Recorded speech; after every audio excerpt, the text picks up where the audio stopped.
प्रसादात् भगवत् प्रसादो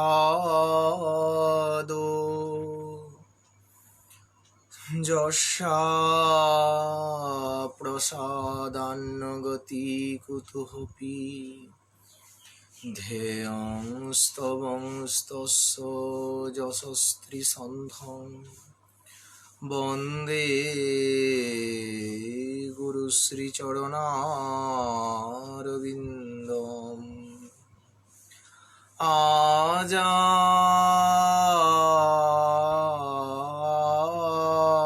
आजानलम्बितभुजौ कनकावदातौ संकीर्तनैकपितरौ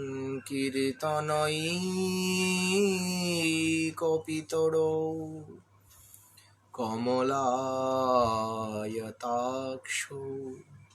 विश्वम्भरौ द्विजवरौ जुगधर्मपालौ वन्दे जगत्प्रियकरौ करुणावतारौ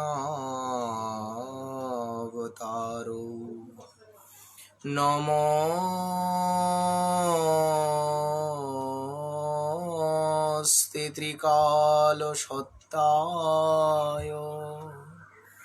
जगन्नाथसुताय च सभृत्ताय सपुत्राय सकलत्रायते नमो नमो वाञ्छाकल्पतरुर्भ्यश्च कृपासिन्धुभ्येव च पतितानां पावनेभ्यो वैष्णवेभ्यो नमो नमो श्रीनित्यानन्द नमस्तुभ्यं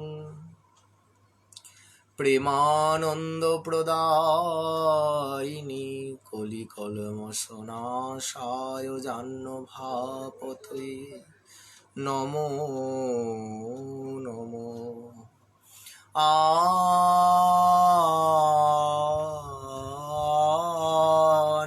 आनन्दलीलामय विग्रहाय हेमाभदिव्यच्छविसुन्दराय तस्मै महाप्रेमरसप्रदाय चैतन्यचन्द्राय नमो नमो तप्तकाञ्चन गौराङ्गी राधे वृन्दावनेश्वरी वृषभानुसुतिं वन्दे कृष्णकान्ता बर्हापीराभिरामं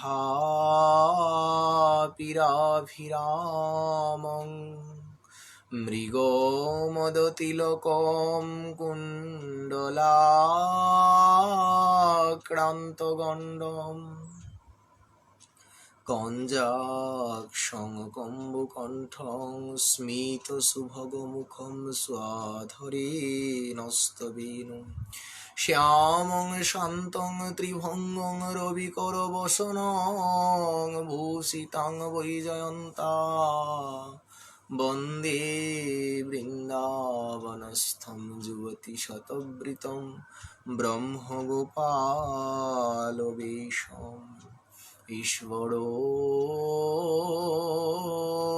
परमकृष्ण सच्चिदानन्द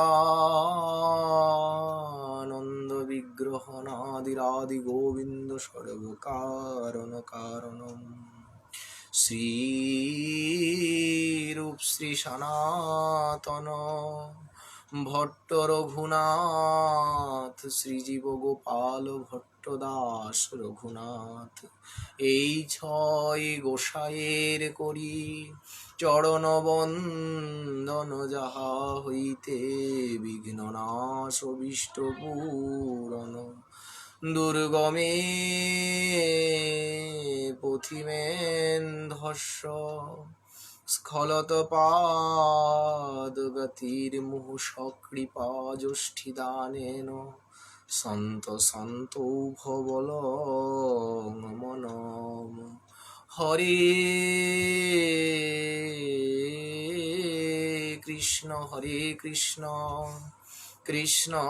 কৃষ্ণ হরে হরে, হরে রাম রাম রাম হরে হরে। নিতাই গৌর হরি বল, নিতাই গৌর হরি বল, নিতাই গৌর হরি বল, নিতাই গৌর হরি বল। কলিযুগ পাবনাবতার প্রেম পুরুষোত্তম, সর্বাবতার সার শিরোমণি শ্রী শ্রী রাধা কৃষ্ণ মিলিত তনু, শ্রী শ্রীকৃষ্ণ চৈতন্য মহাপ্রভু, শ্রী নিত্যানন্দ প্রেম মূরতি, শান্তিপুর পুরন্দর অদ্বৈত আচার্য আর গদাধর, শ্রীবাসাদি প্রভুর যত নিজ জন, তাসবার পদার বিন্দে মোর কোটি কোটি প্রণতি নিবেদন। শ্রী গৌরাঙ্গ অন্তরঙ্গ প্রিয় পরিকর বর্গের চরণ কমল আশ্রয় করে আমরা অগ্রসর হচ্ছি অতীব মাধুর্যময় শ্রী শ্রী বৃহৎ ভাগবতের কথায়। মাদৃশ সম্প্রদায় আচার্য বর্গ শিরোমণি, গৌরা ভিন্ন তনু মুনিরত্ন সনাতন গোস্বামী পাদ মাদৃশ জীবের প্রতি করুণা পরবশ হয়ে মাদৃশ জীবকে কৃষ্ণ প্রেম প্রাপ্তির যে পথ দেখিয়েছেন, আমরা সেই পথেই চলছিলাম। সেই পথে চলতে চলতে আমরা ভক্তি সিদ্ধান্তের দুয়ার প্রান্তে এসে পৌঁছেছিলাম। গতকালকে আমাদের আলোচনা ছিল যে কোন ভাবে বা কোন শক্তিতে বলীয়ান হয়ে ভক্ত ভগবানের চাইতেও উচ্চ শিখরে চলে যায়। শাস্ত্র বলছে ভগবান তার থেকেও যখন তার ভক্ত বড় হয়ে যায়, কোন শক্তিতে? গতকালকে আমরা আস্বাদন করেছিলাম কিভাবে ললিতা সুন্দরী নেত্রভঙ্গি দ্বারা রসিকেন্দ্র মৌলি শ্যাম সুন্দরকে কুশের আসনে বসিয়ে ফেলেছিলেন। তো ওই রসিকেন্দ্র মৌলিও তো ভক্তের কাছে বদ্ধ। অহম ভক্ত পরাধীন হস্যতন্ত্রৈব দ্বিজ, সাধুর বিগ্রস্ত হৃদয় ভক্তই ভক্তি জনপ্রিয়। আমি ভক্তের অধীন অর্থাৎ পরাধীন। ললিতা সখীর বশ্যতা কি করে স্বীকার করে নিলেন? ভক্তের ভক্তিতে। তো আজকে আমাদের আলোচনার বিষয় ছিল কোন ভক্তিতে ভগবান বশীভূত হয়। ভক্তি কত প্রকারের, কি? আমরা যদি চৈতন্য চরিতামৃত খানাকে দর্শন করি, সেখানে আছে বৈধি ভক্তি, রাগানুগা ভক্তি, সাধন ভক্তি, শুদ্ধা ভক্তি, সকামা ভক্তি, নিষ্কামা ভক্তি। তো কোন ভক্তিতে ভগবানকে প্রাপ্ত হওয়া যায়? কবিরাজ গোস্বামী চরণ বলছে আগে শুদ্ধ ভক্তির কথাটা শোনো। তো কি লিখলেন?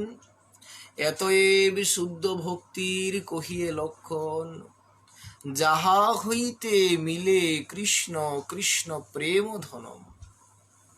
শুদ্ধা ভক্তি যদি কোনো জীবের কখনো হয়, তবে তার কৃষ্ণ ভক্তি বা কৃষ্ণ প্রেম হয়। তো শুদ্ধা ভক্তিটা কি জিনিস জানতে হবে। তো শুদ্ধ ভক্তি হলে প্রেম আসে, কিন্তু শুদ্ধা ভক্তিটা কি বলছে? এতএব শুদ্ধা ভক্তির কহিয়ে লক্ষণ, অন্য দেবাশ্রয় নাই কৃষ্ণ চরণে, একান্ত চিত্ত নিবেশন।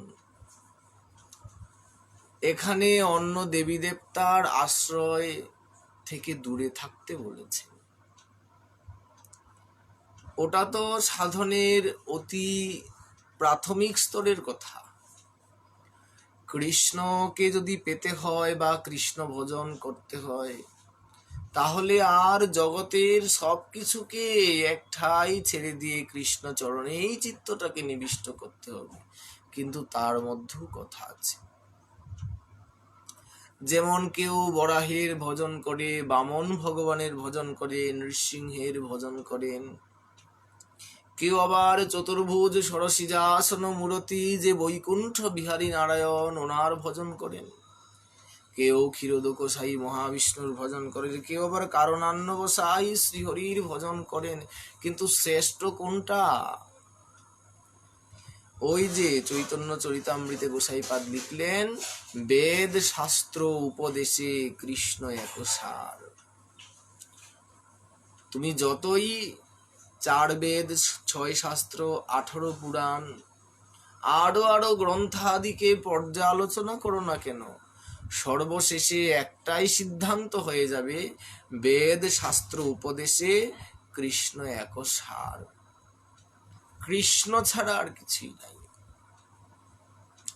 তো শুদ্ধা ভক্তির ক্ষেত্রে আচার্যপাদ বলছেন, বরাহের চরণেও ভক্তি থাকবে, কৃষ্ণের চরণেও ভক্তি থাকবে। এ কেমন ভক্তি?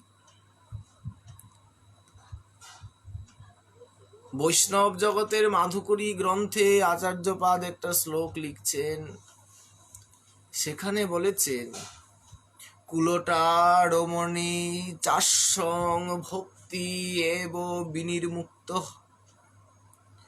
কৃষ্ণপদে ভক্তিটা কিরকম থাকতে হবে? বলছে কুলটা রমণীর মতন। ওরে বাবা, আচার্যপাদ এটা কি দৃষ্টান্ত দিলেন?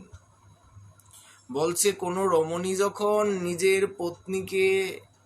নিজের পতিকে ছেড়ে বাহ্যে কোনো পুরুষের সাথে সম্বন্ধে লিপ্ত হয় বা সম্পর্কে লিপ্ত হয়, তখন যেরকম তার পতির চিন্তার থেকে ওই বাইরের লোকের চিন্তাটাই প্রগাঢ় হয়ে যায়। শয়নে স্বপনে নিশি জাগরণে তাকেই যেন নয়নে হারায়, তাকে যেন ছাড়া আর কিছুই বোঝে না। সেই কুলটা রমণীর বাহ্যিক পুরুষের প্রতি যেরকম প্রীতি, এই জগতে যদি কেউ জগতে থেকে, সংসারে থেকে, বিষয়ে থেকে গোবিন্দকে পেতে চায়, তাহলে এই বিষয়টার মধ্যে থেকে প্রতিনিয়ত তার কৃষ্ণ চিন্তনে চিত্তটাকে নিবিষ্ট করতে হবে, ওই কুলটা রমণীর মতো। তাই আচার্যপাদ এই শ্লোকটা বলছেন, শুদ্ধা ভক্তি যখন কোন জীবের হয়ে যায়, সে কৃষ্ণ ব্যতীত আর কিছুই বোঝে না। তার শয়নে স্বপনে নিশি জাগরণে শুধু কৃষ্ণ চিন্তনটাই যেন আপ্লুত হয়। আমরা তো কৃষ্ণ ভজন করি, তিলক তুলসীর মালিকার আভূষণে বিজড়িত হয়ে আছি, কিন্তু শুধু কৃষ্ণ কি ভালোবাসতে পেরেছি? তো অনেক প্রসাদী ভক্তের গৃহাঙ্গনে গেলে দেখা যায় রাধা গোবিন্দের যুগল বিগ্রহের সেবা হচ্ছে, সঙ্গে আবার লক্ষ্মী দেবীরও সেবা হচ্ছে। ও মা, এটা কি? বলি না, ঘরে তো লক্ষ্মী ঠাকুরানীর সেবা করতে হয়, ধন সম্পদের ব্যাপার। কেমন ভক্তি আমাদের! শ্রীগ্রন্থে স্পষ্ট শ্লোক লিখে গেছেন, সর্বলক্ষ্মী মই প্রোক্তা রাধিকা পরদেবতা। অনন্ত লক্ষ্মীকেও যদি এক জায়গায় দাঁড় করিয়ে দেওয়া হয়, তাও আমার রাধারানীর চরণের একটি রেণুর সমান হবে না। রাধারানীর চরণের রেণুকণিকার সমতুল্য হবে না। অনন্ত লক্ষ্মী স্বরূপিনী। অনন্ত কথাটির অর্থ হচ্ছে যার কোনো সীমা পরিসীমা নাই। তো সেই ব্রজেশ্বরী আর ব্রজেশ্বরীর প্রাণনাথের চরণে শুদ্ধা ভক্তিটি আসতে হয়। শুদ্ধা ভক্তি, সাধন ভক্তি। শুদ্ধা ভক্তিটা তো বোঝা গেল, যেখানে কৃষ্ণ চরণ কমলাশ্রয় ব্যতীত অন্য চিন্তন করা যায় না। প্রেম ভক্তি চন্দ্রিকায় তারও বর্ণনা দিয়েছি। বলছে নিত্যদিন নৃসিংহদেবের স্তবন পঠন পাঠন বা অতি মাত্রায় ওনার চরণে আকর্ষিত হওয়া বা নারায়ণের চরণে সমর্পণ করা শালগ্রাম শিলা সেবা বাধ্যতামূলক বা করছি, ওটাতেও মনটাকে নিবিষ্ট করে আছি, বলছে তাতে আমার রাধারানীর কষ্ট হয়। কেন? ওই যে বলল ত্রিপদীতে, দেব দেবী যত জনে প্রীতি সকলে আপনা আপন স্থানে টানে। তুমি যতই যাদের কাছে যাবে ওনাদের প্রীতি তোমাকে ওনাদের দিকে আকর্ষণ করবে, কিন্তু আমার পরিচয়টা কি? আমাদের পরিচয়টা কি? আমাদের ভজনের যে আমাদের একটা স্বরূপ আছে সেটা কি? আমাদের মাধ্যগৌরীয় সম্প্রদায়ের রূপ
তথা তথোৎসর্পতিরিদ্য কস্মাৎ রাধা পাদাম্বুজ সুধাম্বুরাশি। আরে কলিহত জীব, মুখে গৌর গৌর বলো না, আর কিছু বলতে হবে না তোমাদের। এই সমাহত কলিতে মহাপ্রভু আমাদের ডিসকাউন্ট দিচ্ছেন, আর কিছু করতে হবে না। এবার নাচো গাও, সেইটাই ভজন। কেন বলি? ভগবানই তো সচিদানন্দময়। তো সেই সচিদানন্দময় ভগবানের ভজনটাও আনন্দের মাধ্যমেই করতে হয়। তাই তো আমাদের সম্প্রদায়ে নৃত্য গীতও একটা ভজন। আনন্দে নর্তন করা, কীর্তন করা, নয়নাব্দে বিগলিত হওয়া, ওটাও তো ভজনের অঙ্গ। পূর্বে ছিল না। দয়াল নিধি গৌর হরি এসে মাদৃশ জীবের প্রতি করুণা পরবশ হয়ে ব্রজ নিকুঞ্জের অসমধ্য মিলন মাধুরী নিষ্ণাত যে সুধারস অনর্পিত বস্তু, সেই বস্তু আমাদেরকে এনে দিয়েছেন। সেটা আর কিছুই নয়, সে মঞ্জরি ভাবের সাধন। সে সাধনের যদি প্রতিপত্তি তার অন্তরালে প্রবিষ্ট হতে না পারি, তাহলে তো ভজনটা বিফলে যায়। তাই আচার্যপাদ বলেছেন যে আমরা তো রাধাদাসী অভিমানে ভজন করি, মঞ্জরি স্বরূপের অভিমানে ভজন করি। আমাদের যত বিপদ হবে সব রাধারানীর চরণেই জানাতে হবে, বা বলেছে জানানোরও আবশ্যকতা নাই। উনি তো করুণা ঘনীভূত বিগ্রহ। তাই উনি ভক্তের মনোভিলাস আপনা আপনি বুঝে যায়, করুণার বিগ্রহ। তাই গোবিন্দ নিজের মুখেই বলেছেন, বিনা রাধা প্রসাদে নমৎ প্রসাদ নলভ্যতে। তাই আমাদের রাধারানীর চরণ কমলটাকে আশ্রয় করেই থাকতে হবে। শ্রীজির কৃপা হলেই সবকিছু হয়ে যায়। মনের ভাবটা থাকতে হবে ব্রজের নিষ্কিঞ্চন রাগ সিদ্ধ ভক্তের মতো। রাধে তু মেরে স্বামিনী মে তেরো দাস, রাধে তু মেরে স্বামিনী মে তেরো দাস, জনম জনম দিও মোরে বৃন্দাবন বাস। এই থাকতে হবে মনের বাঞ্ছা, এই থাকতে হবে মনের শক্তি সামর্থ্য, চূড়ান্ত উৎকণ্ঠা যে আমি রাধা পদদাসী, আর কিছুই না। সাধন ভক্তি আবার দুই প্রকার, এক বৈদি ভক্তি আর রাগানুগা ভক্তি। আর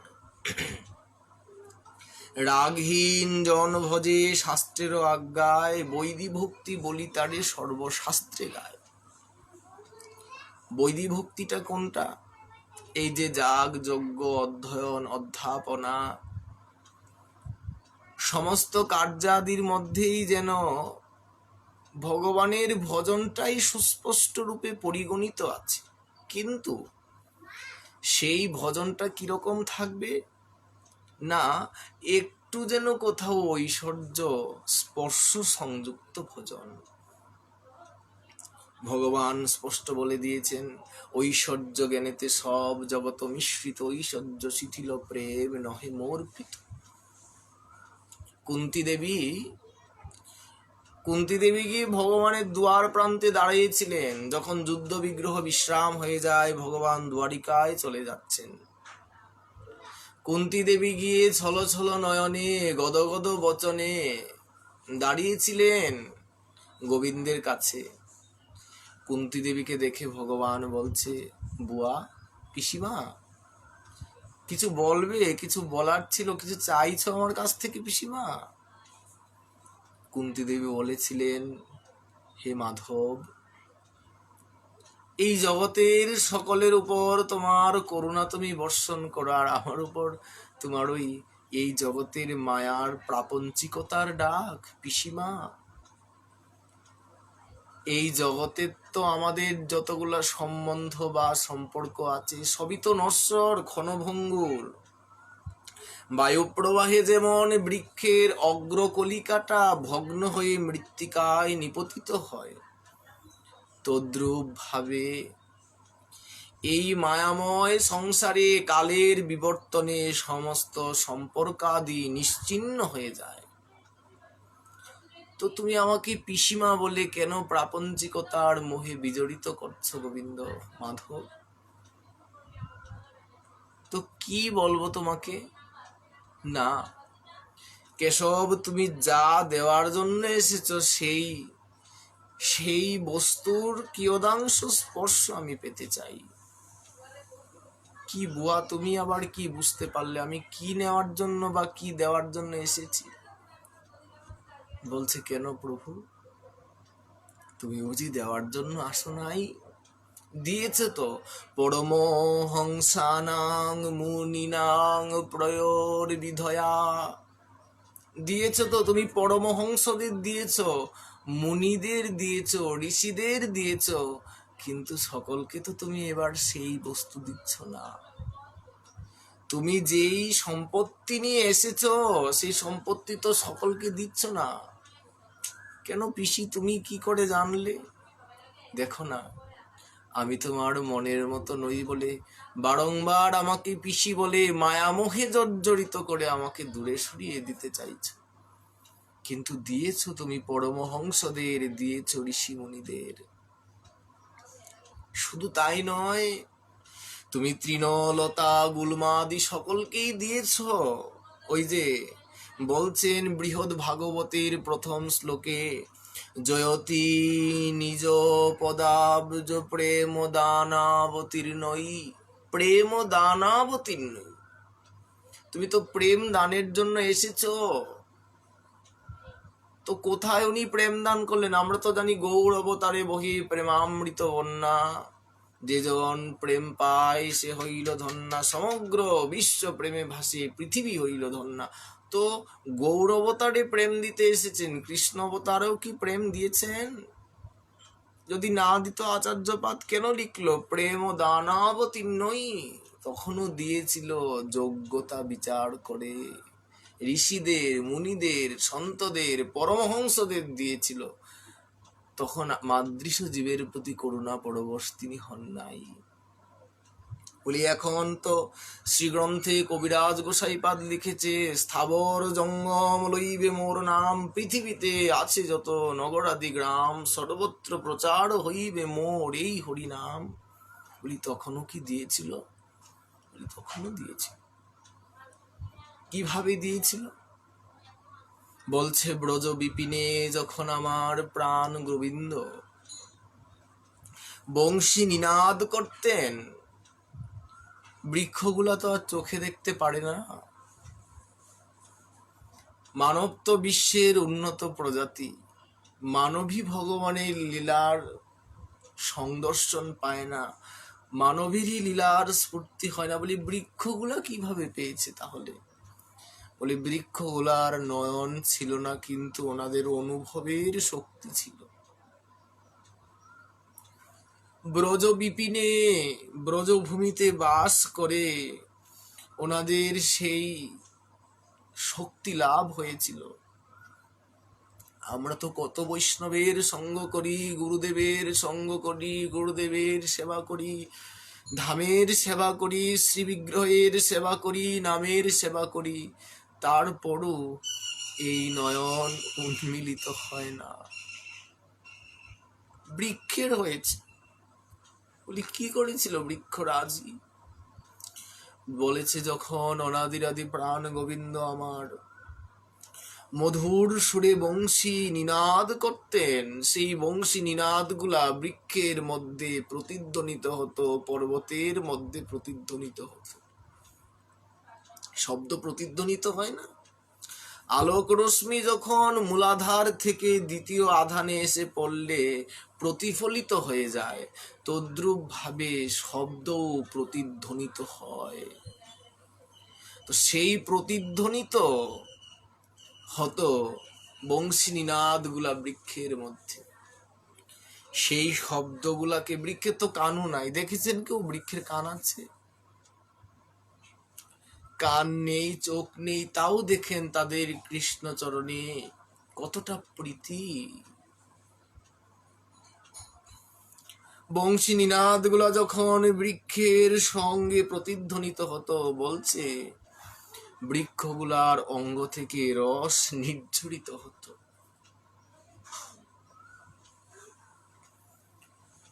গোবিন্দের বংশী নিনাদ শ্রবণ করে বৃক্ষের অঙ্গ থেকে রস নির্ঝরিত হতো।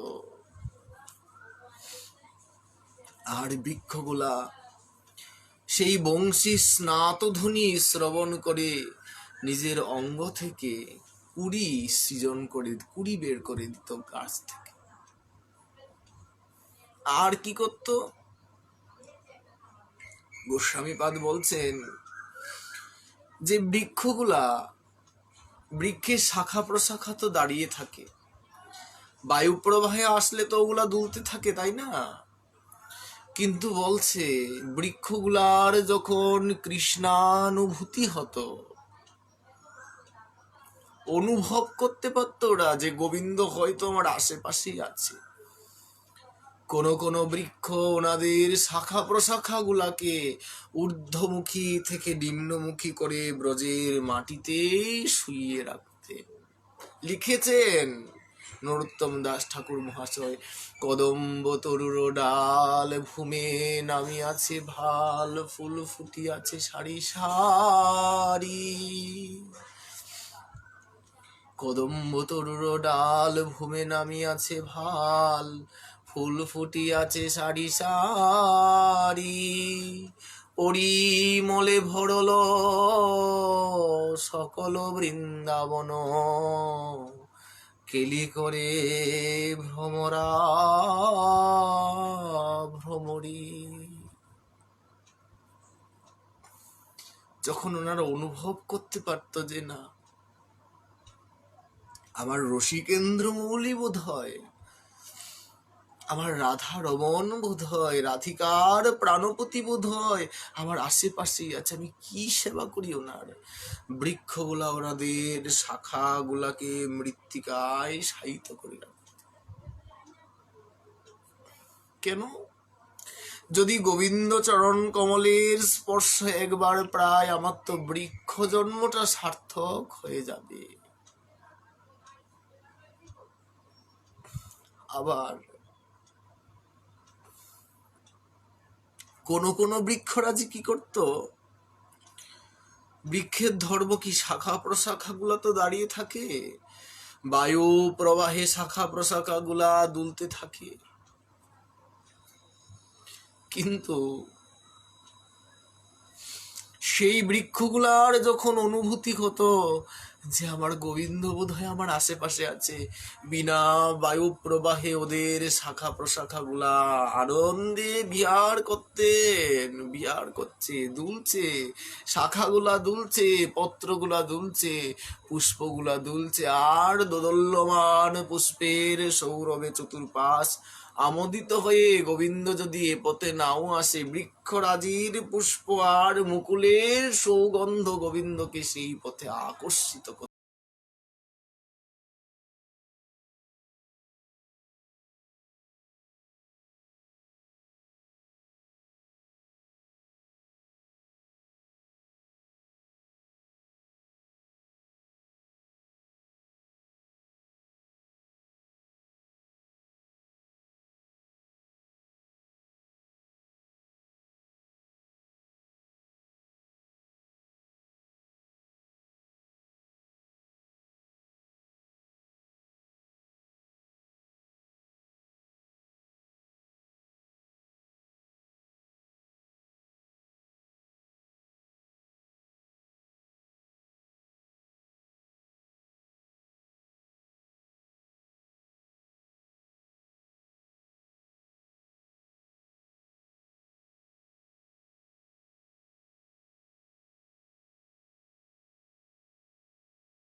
বৈদিক ভক্তি বলছে স্নান করো, শরীরটা পবিত্র হয়ে যাবে। রাগ ভক্তি কি বলছে? শরীরটা পবিত্র হলে কি হবে যদি অন্তঃকরণটা পবিত্র না থাকে? বৈদিক ভক্তি বলেছে ভগবানের চরণে নিজেকে সমর্পিত করে দাও, ভগবানকে বিশ্বাস রাখো। রাগ ভক্তি বলছে ভগবানের চরণে আমি কতটুকু সমর্পিত হয়েছি বলতে পেরেছি কি, সগৌরবে কেহ বলে যদি মই হইলাম কৃষ্ণদাস, সেই দিন হইতে কৃষ্ণ করে তার সর্ববন্ধন নাশ। সেরকম হতে পেরেছি, সেরকম ভাবে সমর্পণ করতে পেরেছি তো? বৈদিক ভক্তি বলছে নিবেদন করো, আচমন করো, আরতি করো। আর রাগ ভক্তি বলছে নয়নের জলে নয়নের রঞ্জনকে হৃদয়ে জড়ায়ে ধরে নিজের মতো করে তার সেবা করো। এই হচ্ছে ডিফারেন্স বিটুইন রাগ ভক্তি আর বৈদিক ভক্তি। দুইটা পার্থক্য। রাগ ভক্তি আর বৈদিক ভক্তি, যেখানে রাগ ভক্তি আছে সেখানে কোনো বাধ্যবাধকতা নাই। রাগ ভক্তিতে ভাবটা থাকবে যে তুমি আমার আর আমি তোমার, প্রাণ বল্লভের মতো যেন সেবা। ব্রজবাসীদের সেরকম সেবার বিধান পাওয়া যায়। বর্ণনা করেছেন ভক্তমাল গ্রন্থে। গৌড়ীয় বৈষ্ণব জীবনী বলে একটা গ্রন্থ আছে, সেখানেও বর্ণনা করেছেন যে আমাদের ব্রজ নিকুঞ্জের ভজনটা কিরকম ছিল। একজন ব্রজমাই ছিল, সেই ব্রজমাই নিত্যদিন বৃন্দাবনে বিহারীজি খুব জাগ্রত তো। হরিদাস গোস্বামীর প্রকটিত ঠাকুর শ্রী হরিদাস কে নাথ आप हो मेरो मोहन जीवन धन हो। তো হরিদাস গোস্বামী পাদ সেই বিহারীজিকে প্রকট করেছে। তো বিহারীজির মন্দিরে বিহারীজি খুব জাগ্রত, উনি নাকি বৃন্দাবনের ঘরে ঘরে পরিভ্রমণ করেন। উনি বৃন্দাবনের ঘরে ঘরে যায়, ব্রজবাসীদের সনে যেন ওনার এক হৃদয়ের আন্তরিকতা আছে। তো একবার কোন এক ব্রজমাই ছিল যার কোন সন্তান সন্ততি নাই। ব্রজমাই বিহারীজিকেই নিজের সন্তান জ্ঞানে সেবা করতেন। কি করত ব্রজমাই? ওনার গাভী ছিল, গোদুগ্ধ আহরণ করে, গোদুগ্ধ বিক্রি করে যা লভ্যাংশ পেত ওটা দিয়েই ওনার জীবনযাত্রা চলত। তো একদিন সেই ব্রজমাই মনে মনে চিন্তা করলেন যে আমার ছেলেটার জন্য আমি কি করি, তার জন্য তো কিছুই করি না, নাকি আজ থেকে আমি একটা নিয়ম প্রবর্তন করব। কি প্রবর্তন করবে? আমার গাভী যতটুকু দুগ্ধ দেবে তার চাইতে 1 পোয়া দুগ্ধ আমি আমার ছেলেটার জন্য রেখে দেব, আমার সন্তানের জন্য, আমার বিহারীর জন্য রেখে দেব। চিন্তা করছে গাভীটা যতটুকু দুগ্ধ দান করে সেটা তো আমার পর্যাপ্ত হয় না, তো ওখান থেকেও যদি দিয়ে দেই তো কি করে আমার চলবে। কিন্তু কৃষ্ণ পদে যার মতি আছে তার কি আর কোনো বিপত্তি হয়? শ্রীবাস পণ্ডিত যখন মহাপ্রভুর কাছে বসে থাকতেন, প্রভু বলতো, শ্রীবাস তোমার এত বড় সংসার, তুমি কোনো কাজকর্ম করবে না? তুমি যদি না করো তোমার সংসার কি রূপে চলবে? তখন শ্রীবাস পণ্ডিত বলেছিলেন, প্রভু আমার সংসার চলার চিন্তা আমার করতে হবে। আপনি তো লক্ষ্মীপতি স্বয়ং শ্রীহরি, আপনি আমার এখানে বসে আছেন, আর যেখানে আপনি আছেন সেখানে লক্ষ্মী দেবী বিরাজমানা প্রতিনিয়ত হয়। তার কথা শুনে মহাপ্রভু হুঙ্কার করে বলছে, শ্রীবাস, জগতে লক্ষ্মীর যদি কোনোদিন ভিক্ষা করতে হয় তোমার কোনোদিনই ভিক্ষা করতে হবে না, কারণ তোমার আমার পদে প্রগাঢ় নিষ্ঠা বা অত্যান্তিকী ভক্তি আছে, অনন্যা ভক্তি আছে। তাই লক্ষ্মী দেবী যদি কোনোদিন নগরে ভিক্ষার জন্য বেরোয় তোমার বেরোতে হবে না। তো ভগবান তো ভক্তের দায়ভার গ্রহণ করে, অনন্যাস চিন্তয়ন্ত মাং যেজনা পর্যুপাসতে তেষাং নিত্যাভিযুক্তানাং যোগক্ষেমং বহাম্ভং। কোথা থেকে যে কি হয়ে যায় সেবার জন্য আমরা চিন্তা করি, কিন্তু একটু যদি আমরা তো স্ত্রীকে ভালোবাসি, পতিকে ভালোবাসি, সন্তানকে ভালোবাসি, সেই ভালোবাসার এক বিন্দু যদি আমরা অনাদিরাদি প্রাণ গোবিন্দকে ভালোবাসতে পারতাম না, মনে হয় উনি গোলক ছেড়ে বোধহয় ভুলুকে নেমে আসতেন। কিছুই চায় না, একটু প্রীতি চায়। সারাদিন স্বামীর মনোবিলাস পূরণ, পত্নী কি পছন্দ করে, কন্যা কি পছন্দ করে, পুত্র কি পছন্দ করে, শুধু এইসব চিন্তা। গোবিন্দ কি পছন্দ করে কোনোদিন ভেবেছি কি? ছেলেটা না খেলে কাঁদি, মেয়েটা না খেলে মনটা খারাপ হয়। পারস সাজিয়ে যে দিয়ে আসি, যেমনি পারস দিয়ে অমনিতেই নিয়ে আবার চলে আসি। একটু ভাবি কি সে খেয়েছে কি খেলো না, সেজন্য আমাদের প্রাপ্তি হয় না। ব্রজমাই মনে মনে ভাবছে, এখান থেকেও যদি আমার বিহারীকে দিয়ে দেই তাহলে আমার কি থাকবে। কিন্তু দেখো গোবিন্দের কি ইচ্ছা, তার গাভী সেই চিন্তনটার পর থেকে একটু স্বল্প বেশি দুগ্ধ দান করে। আমাদের কি আছে তাকে দেওয়ার জন্য, তার জিনিসই তো তাকে দিচ্ছি, কিন্তু আমার দেওয়ার আকাঙ্ক্ষাটা জাগে না। পারস তো রোজ সাজিয়ে নিয়ে যায় ঠাকুরের কাছে, সবার উপর খেতে দেখেছি উনি দৃষ্টিপাত করেন আর দেখেন যে তোদের মনের বৃত্তিটা কিরকম, আমার দ্রব্যই তো তোরা খাচ্ছিস। যে উনি দেখে যে ওনার দ্রব্যই আমরা খাচ্ছি, ওনাকে দিয়ে খাই কিনা, আমাদের আমাদের দিকে তিনি সেই মনোভাব নিয়ে তাকে, আচ্ছা আমার জিনিসই তো খাচ্ছিস, আমাকে দিয়ে খানা। আমাদের মনটাকে উনি পরীক্ষা নেওয়ার জন্যই এত ছলনা করে যে আমরা কতটুকু ভালোবাসতে। আরে স্ত্রী সেও তো ভগবানের দেওয়া, পতি সেও তো ভগবানের দেওয়া, পুত্র কন্যা সবই তো ভগবানেরই দেওয়া। ও ভগবানের দেওয়া জিনিসের প্রতি আমাদের মোহ আছে, তার প্রতি তো মোহ নাই। সেজন্যই তো দুঃখের সৃজন। একটু আগ্রহ দেখালেই কিন্তু সব হয়ে যায়।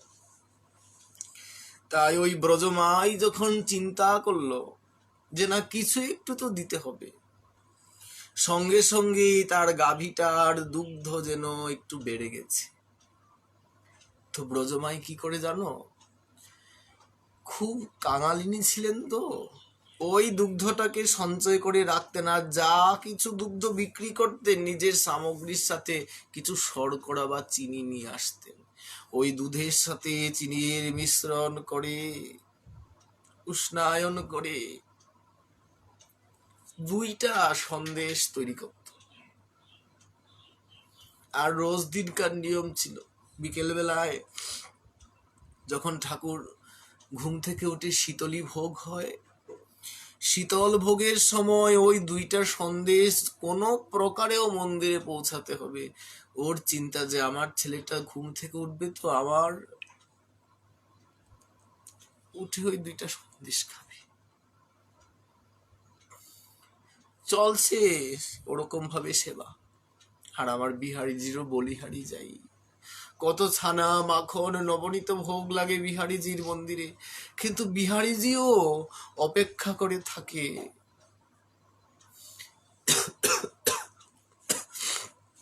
যে কখন ওই দুইটার সন্দেশ আমার জন্য আসবে। উনি তো জগমোহন, ওনার কি কোনো অভাব আছে? জগতের সবাই ওনাকে দিয়ে খায়, কিন্তু উনি কি চায়? উনি কোনো দ্রব্য চায় না, মাখন মিশ্রি সন্দেশ চায় না, উনি চায় কেউ আমাকে একটু ভালোবাসবে, এবং তার ভালোবাসাটা যেন একদম খাদবিহীন হয়। এই জগতের কেউ যেমন ভালোবাসে, আমার স্ত্রী আমাকেই ভালোবাসবে, আমার স্বামী আমাকেই ভালোবাসবে, তদ্রুপভাবে ভগবানও চায় আমার ভক্তটা শুধু আমাকে ভালোবাসবে আর কাউকে না। ওইটুকুরই অভাব বলে আমরা ভগবানকে পাই না। তাই বিহারীজিও তাকিয়ে থাকে, কোনোদিন যদি বুড়িমা আসতে একটু বিলম্ব হয়, বিহারীজি মন্দিরের ভেতর থেকে ওরকম করে তাকায় যে আমার সন্দেশটা আসছে।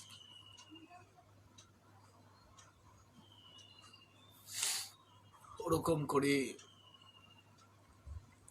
একদিন বুড়িমা অসুস্থ হয়ে গেছে, আর তো মন্দিরে আসতে পারে না।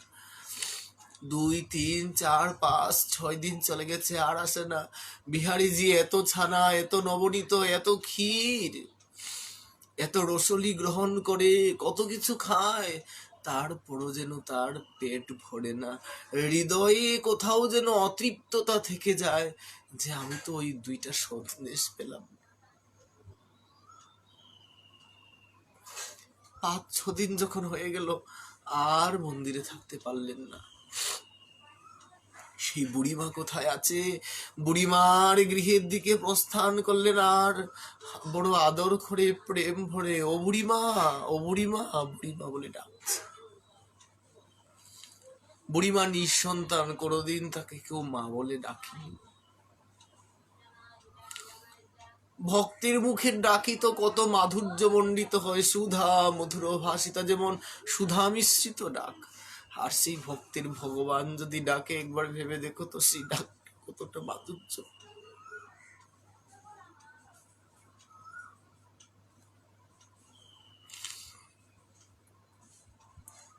বিহারীলাল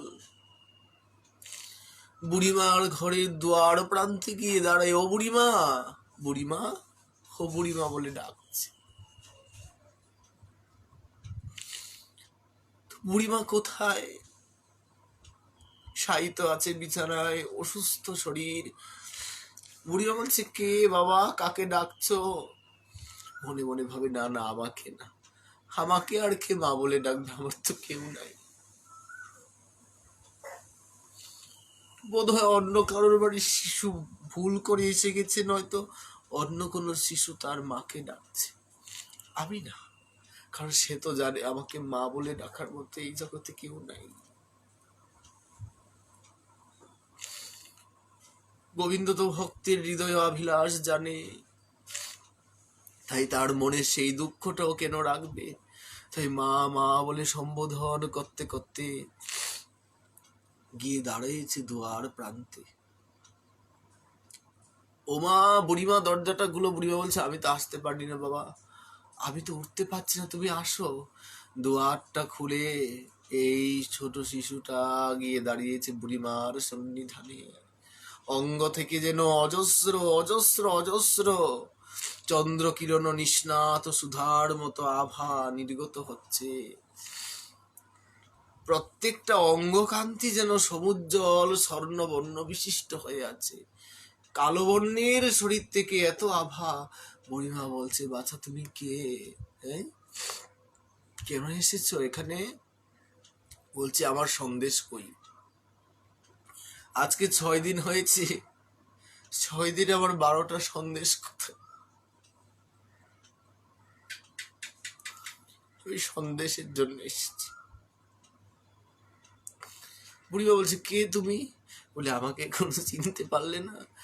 এই বলে যেই স্বরূপে বুড়িমা দেখে, বিহারী লালের সেই স্বরূপের ঝলক দর্শন করিয়ে দিয়েছে। বুড়িমা বিছানা থেকে আচার খেয়ে এসে সেই বালকের চরণের কাছে বসে বলছে, ঠাকুর, ঠাকুর, তুমি আবার সন্দেশ খেতে? আমি তো ভাবতাম আমি এমনিতেই দিয়ে আসি, তুমি আমার সন্দেশ খেতে। ঠাকুর আনন্দে হৃদয়টা যেন তার উদ্বেলিত হয়ে গেছে।